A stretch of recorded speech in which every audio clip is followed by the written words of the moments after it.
सुप्रभातम। आज का प्रकरण है परोपकाराय सताम विभूतयम। परोपकार सज्जनों की संपत्ति होती है। भाग 2। कहा गया है कि भगवान बोधिसत्व ने एक बार एक तालाब में मत्स्य के रूप में जन्म लिया। अन्य मत्स्यों के उपकार में रत रहा। एक बार अनावृष्टि होने के कारण तालाब सूख गया। मछलियां मरने लगी। इस दृश्य को देखकर करुणावतार बुद्ध करुणा से बहुत दुखी हुए। अपने सत्य और तप के बल को ही एकमात्र इसका उपाय पाया तो उन्होंने आकाश की ओर देखते हुए कहा, हे देवराज, प्राणियों के वध को जब मैं देखता हूँ तो कष्ट में कुछ परोपकार करना चाहता हूँ। यदि सत्य है तो तालाब पानी से पूर्ण हो जाए।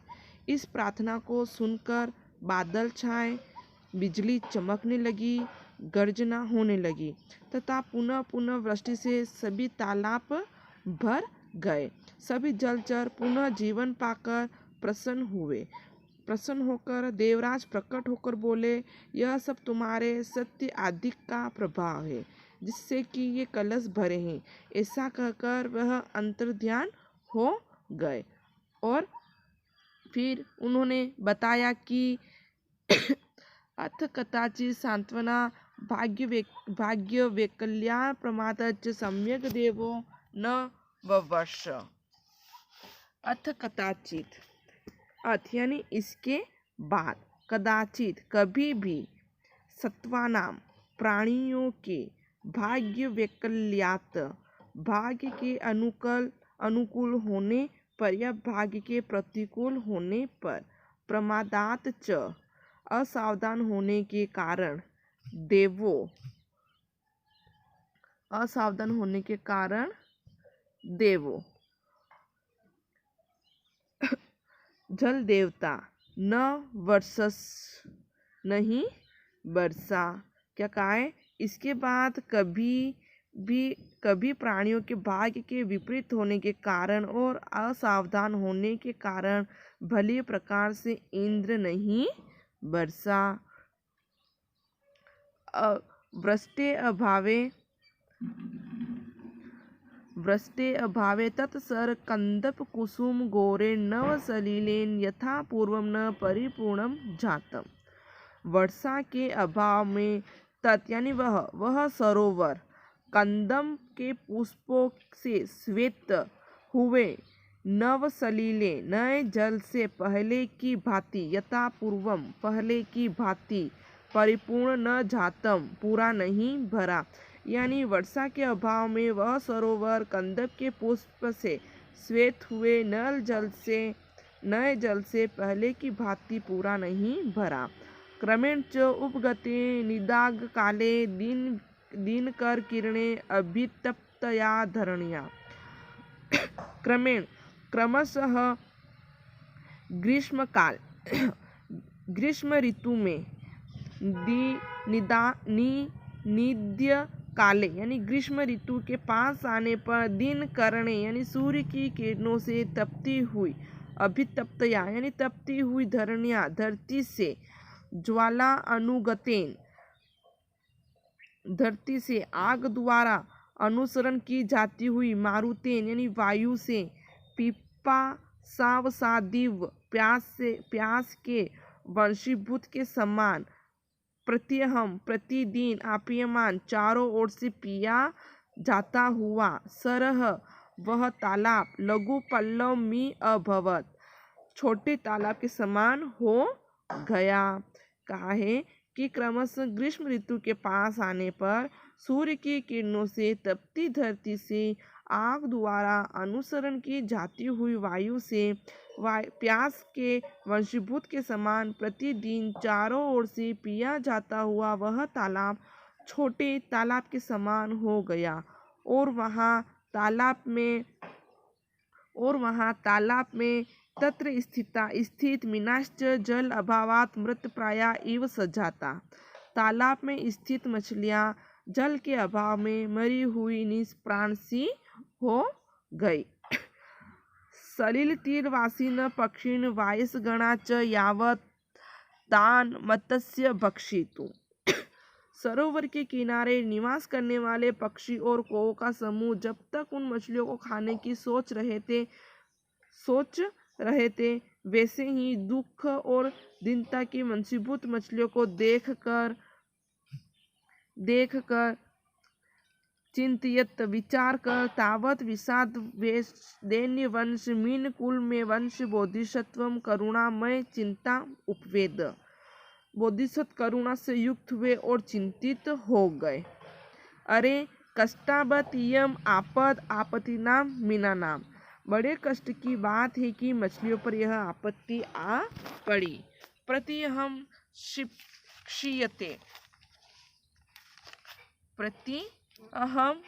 क्षीयते तोयम स्पर्धमानि वायुषा अद्य अपि च चिरणेव लक्ष्यते जलदागमः अपनाय क्रमो नास्ति नेत अपि अत्र को भवेत् अस्मत् व्यसन शंका कृष्टा समायन्ति च नो द्विषः।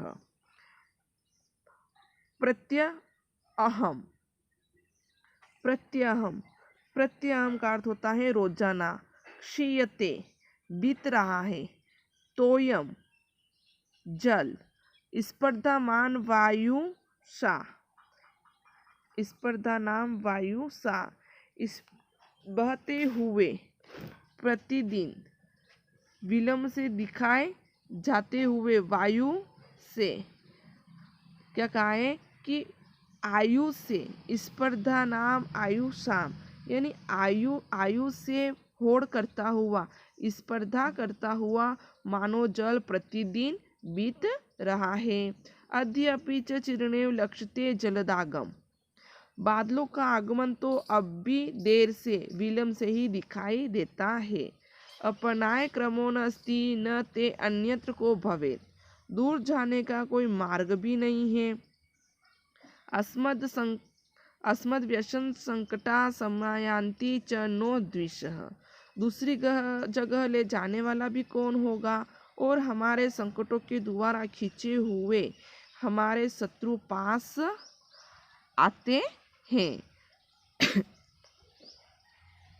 अपनाय क्रमो नास्ति न ते अन्यत् को भवेत् अस्मत् व्यसन संकटा समयान्ति च नो द्वे, यानी कि दूसरी जगह ले जाने वाला भी कौन होगा और हमारे संकटों के द्वारा खींचे हुए ही हमारे शत्रु पास आते हैं। तत्तक इम अत्र प्राप्त कालम स्यादिति विमृश स महात्मा स्वकीयम सत्य तपोबल तेषाम रक्षणोपायम अमन्यत। तब समय आने पर यहाँ क्या होना चाहिए ऐसा विचार करते हुए उस महान प्राणी ने अपने सत्य और तप के बल को ही उनकी रक्षा का उपाय माना। करुणया समीपडीयमान हृदयो दीर्घनिः स्वस्य नभ समुलोक्यम उवाच। करुणा भाव से पीड़ित हृदय वाले उसने लंबी सांस लेकर आकाश की ओर देखते हुए कहा, स्मरामि न प्राणिवद्य यथा सच्चित्यन कृच्छेन परमे अयपि क्रतुम अनेन सत्येन सरांसि तोयेरा पुरयन वर्षतु देवराजः। क्या कहा कि जैसा कि मैं विचार करता हूँ, मैं देखता हूँ, स्मरामि मैं विचार करता हूँ, प्राणिवद यथाह कि महान कष्ट आने पर भी किसी जीव की हत्या करने का स्मरण नहीं कर पा रहा हूँ। देवराज हे देवराज, हे इंद्र, अनेन सत्यम सरांसी इस सत्य से इन सरोवर को परिपूर्ण करते हुए वर्षा करो। यानी कि भगवान बोधिसत्व कह रहे हैं कि जैसा कि मैं विचार कर रहा हूँ, मैं देख रहा हूँ कि महान कष्ट आने पर भी किसी जीव की हत्या करने का स्मरण नहीं कर पा रहा हूँ। देवराज इस सत्य से इन सरोवर को परिपूर्ण करते हुए वर्षा करे। इस प्रकार से जब उन्होंने देवराज इंद्र से प्रार्थना की तो वृष्टि होना शुरू हो गई, अर्थात वृष्टि का आगमन शुरू हो गया। इस प्रकार से जो मछलियाँ थी वह भी परिपूर्ण की भांति अपना जीवन यापन करने लग गई थी। अथ तस्य महात्मन पुण्य पश्चात सत्यम अतिष्ठ बलाच समन्तः तोय परिपूर्णाः। इसके पश्चात महान आत्मा के पुण्य कर्मों के संचय से और सत्य पर दृढ़ रहने की शक्ति से सब ओर से जल परिपूर्ण गंभीर मधुरा निर्घोषा अकाला अपि काल मेघाः। मधुर गंभीर ध्वनि वाले उचित समय के न होते हुए भी प्रलय कालीन बादल, बिजली, विद्युत लता अलंकृता यानी बिजली की लता से अलंकृत प्रादुर्भवन प्रकट हो गए। यानी इसके बाद महान आत्मा के प्रार्थना करने के पश्चात उनके कर्मों के संचय से और सत्य पर दृढ़ रहने की शक्ति से जल से परिपूर्ण गंभीर मधुर ध्वनि वाले उचित समय के न होते हुए भी प्रलयकाली बादल, बिजली की लता से अलंकृत प्रकट हो गए। बोधिसत्व समन्तो अभिप्रशते सलिल प्रवाहारे रायपुर माणे सरसी। सब ओर से सब जगह फैले हुए जल के प्रवाह से भरे जाते हुए सरोवर में धारा गिरने के साथ साथ धारा निपास कालीन विद्युत वायु सादे पक्षी गणे, साथ साथ कौवा आदि पक्षी के भाग जाने से लब्ध जीविता से च प्रमुदते, जीवन की आशा प्राप्त हो जाने पर मीन गणे मछलियों को प्रमुदते, प्रसन्न होने पर भी प्रसन्न किए जाते हुए प्रत्याभिसार्य हृदयों वर्ष निवृत्ति सांख्य पुनः पुनः परिजन्य अभाषे। प्रसन्न किए जाते हुए हृदय वाला वर्षा की आशंका वाला बोधिसत्व बार बार बादल से बोला, अर्थात बार बार बादल से प्रार्थना की गई। क्या कह रहे थे वो कि इसके बाद उस महान आत्मा के सत्य पर दृढ़ रहने की शक्ति से और पुण्य संचय के कारण सभी ओर जल भरकर गहन माधुर्य वाले असमय के होते हुए भी प्रलय काली बादल विद्युत लता से सुशोभित पैदा हो गए।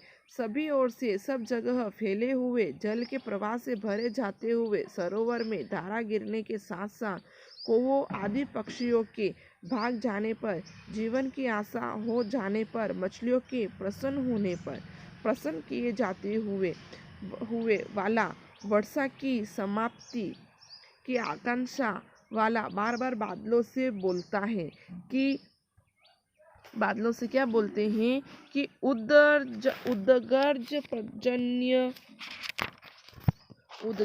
पर्जन्य गंभीर प्रमोदस्य वायशानाम, कि हे बादल, निरंतर चमकती हुई बिजली, आलोक से युक्त रत्न आयामी पयांशी व संयुक्त विद्युत जल विद्युत तीनी, के निरंतर चमकती हुई बिजली के आलोक से युक्त रत्नयामी रत्नों से दिखाई देने वाली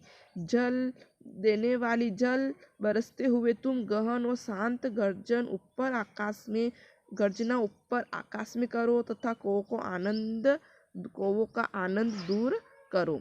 तद श्रुत्य देवानाम इंद्र शक्र परम विस्मितानाम साक्षात अभिगम्येन अभिशराद्य उवाच।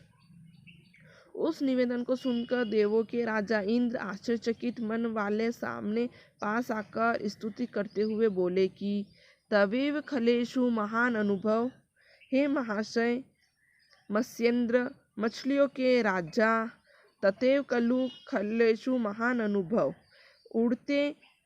उड़ते गए घोड़ों के समान रमणीय, सत्यस्य प्रभाव आविजत सत्कला इमे शरंती रमणीयता पयोदा, कि उड़ते गए घड़ों के समान रमणीय तथा गर्जना करते हुए बादल बरस रहे हैं। निश्चित यह तुम्हारी ही सत्य की अतिशयता का प्रभाव है कि हे महाशय, हे मछलियों के राजा, उड़ले गए घड़ों के समान रमणीय तथा गर्जना करते हुए बादल बरस रहे हैं। निश्चित यह तुम्हारा ही सत्य की अतिशयता का प्रभाव दिखाई दे रहा है। इत्येन प्रिय वचने सरांध्य ते तत्रैव आर्ध्यत।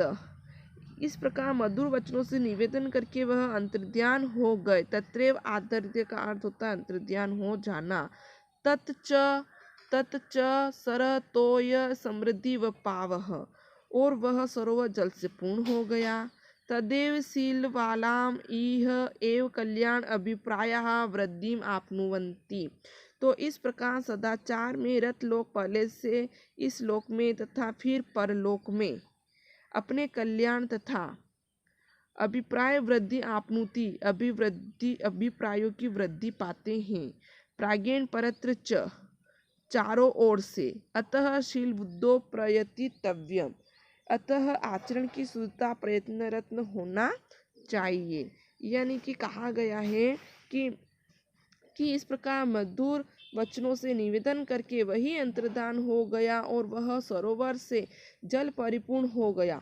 तो इस प्रकार सदाचार में रत लोग पहले इस लोक में तथा फिर परलोक में अपनी कल्याण एवं अभिप्राय की वृद्धि प्राप्त कर लेते हैं। अतः आचरण की शुद्धता में प्रयत्नशील होना चाहिए। इस प्रकार से जो पाठ चल रहा था हमारा कि परोपकार सता विभूतय, यानी कि सज्जनों की विभूतियाँ परोपकार के लिए होनी चाहिए। इस प्रकार भगवान बोधिसत्व ने मछलियों के जीवन यापन करने के लिए, जीवन बचाने के लिए देवराज इंद्र से वृष्टि के लिए आग्रह किया और इस प्रकार से वह परोपकार से परिपूर्ण होकर आचरण की शुद्धता में प्रयत्नशील हो गए।